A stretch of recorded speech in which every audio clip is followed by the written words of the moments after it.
السلام عليكم ورحمة الله وبركاته.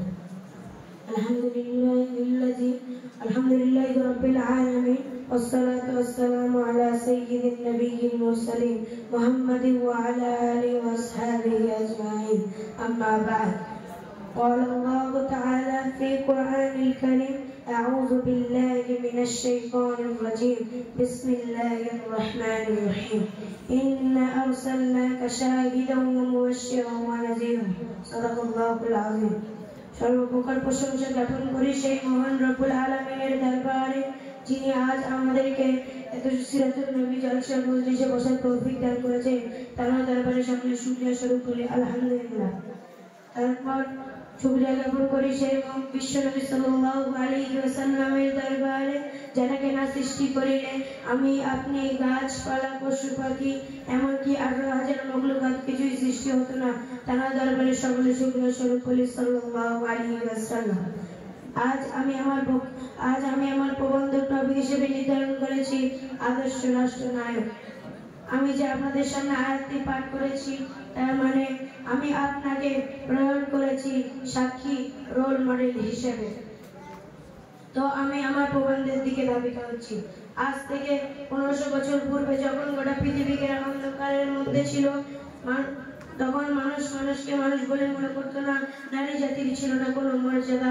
ফুলের ন্যায় ফুটফুটে নয়নের মনে কলিজার টুকরোকে তারা জীবিত দাফন করতে অন্ধকার করতে। সে কেউ মানসিক অত্যাচার, অবিচার, রাজনৈতিক অবস্থা ছিল সাধারণ বিষয় নিয়ে তারা গোত্রে গোত্রে লড়াই করত। কেন্দ্রীয় শাসন অনুপস্থিতির কারণে জোর জার মল্লুকতার উল্কা বাদলা খুন, এই ছিল সে যুগের আরবভাষীর রাজনৈতিক মূলমন্ত্র। তৎকালীন আরবের শক্তিশালী লোকেরা সর্বময় লুট করে মূল্যক যার দুর্বলদের সর্বস্ব লুট করে নিয়ে যেত। তৎকালীন পৃথিবীর দুঃসাম্রাজ্যবাদী শক্তি আরবের উপর প্রভাব ঘটাতো। তাছাড়া আর্মেনিয়া, ইয়েমেনের ইসিয়ার গোত্রের মাঝে মধ্যে আরবকে আক্রমণ করত। তখন গোটা পৃথিবী অশান্তির দাবানলে দাও করে চলছিল। মানুষ সাধক পাখির ন্যায় গগন মিলে চেয়ে থাকতো কখন খোদার প্রেরণিত দূত সুগমন করবেন দুনিয়াতে। ঠিক সেই সময় 570 খ্রিস্টাব্দে আরব দেশের মক্কা নগরে মা আমিনার পরিঘরে সুবহে সাদিকে 12ই রবিউল আউয়ালে তিনি এই ধরার বুকে আসলেন। তিনি যে সময় আবির্ভাব হলেন, মক্কাবাসীরা যে সকল মূর্তি পূজা করতেন, সেই সব দেবদেবীর মূর্তির মাথাগুলো মাটিতে পড়ে চূর্ণ বিচ্ছিন্ন হয়ে গেল। এছাড়া রাজপ্রাসাদের 14টি পিলিয়ার ধসে পড়েছিল। আগ্নি উপাসকদের আগ্নিকুণ্ড নিভে গিয়েছিল। বাইরের গির্জা ধ্বংস হয়ে গিয়েছিল। আস্তে আস্তে তিনি যখন শৈশব থেকে যৌবনে পদার্পণ করলেন, তারপর তিনি মানুষকে দিনের দাওয়াত দিতে লাগলেন। কিন্তু মক্কার বেঈমান কাফেরেরা তাকে পাগল ভেবে পাথর মারত। তারা এটাও বলতো ইন্নাহু শাইরুন আও মাজনুন, যে তিনি একজন কবি এবং পাগল। নবী সাল্লাল্লাহু আলাইহি ওয়াসাল্লামকে মেরে ফেলার ষড়যন্ত্র করতে লাগলো। তখন বিশ্ব নবী সাল্লাল্লাহু আলাইহি ওয়াসাল্লাম দিনের দাওয়াত দেওয়ার জন্য মক্কা ছেড়ে মদিনায় হিজরত করলেন 622 খ্রিস্টাব্দে। সেই বছরে রাসূল সাল্লাল্লাহু আলাইহি ওয়াসাল্লাম মদিনা সনদের মতো বিশ্ববিখ্যাত সংবিধান প্রণয়ন করেছিলেন। এই বছরেই তিনি মক্কার মুহাজির ভ্রাতৃত্বের বন্ধনে আবদ্ধ করেছিলেন। আউস এবং খাজরাজের 100 বছরের বিবাদকে মিটিয়ে দিলেন। এই জন্যই বিশ্বনবী হযরত মুহাম্মদ সাল্লাল্লাহু আলাইহি ওয়াসাল্লাম ছিলেন একজন আদর্শ রাষ্ট্রনায়ক।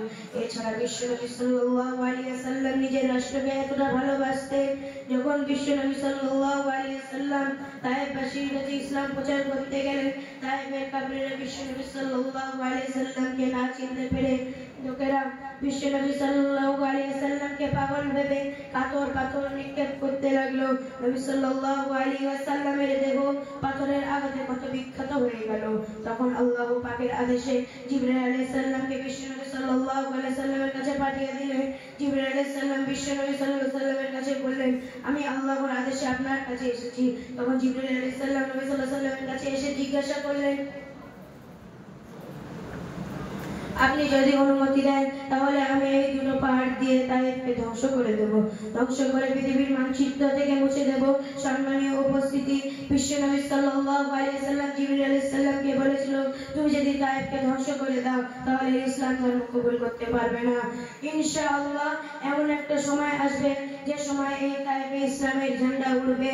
শুধু শ্রোতা মণ্ডলী, এখন হাজিরা তায়েফের ময়দানে উপস্থিত হলে তায়েফে 30-35টা মসজিদ থেকে মাগরিবের আযান শোনা যায়। সুবহানাল্লাহি ওয়া বিহামদিহি।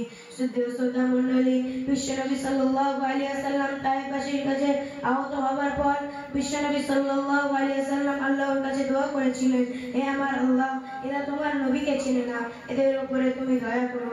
এমনই রাষ্ট্রনায়ক ছিলেন তিনি।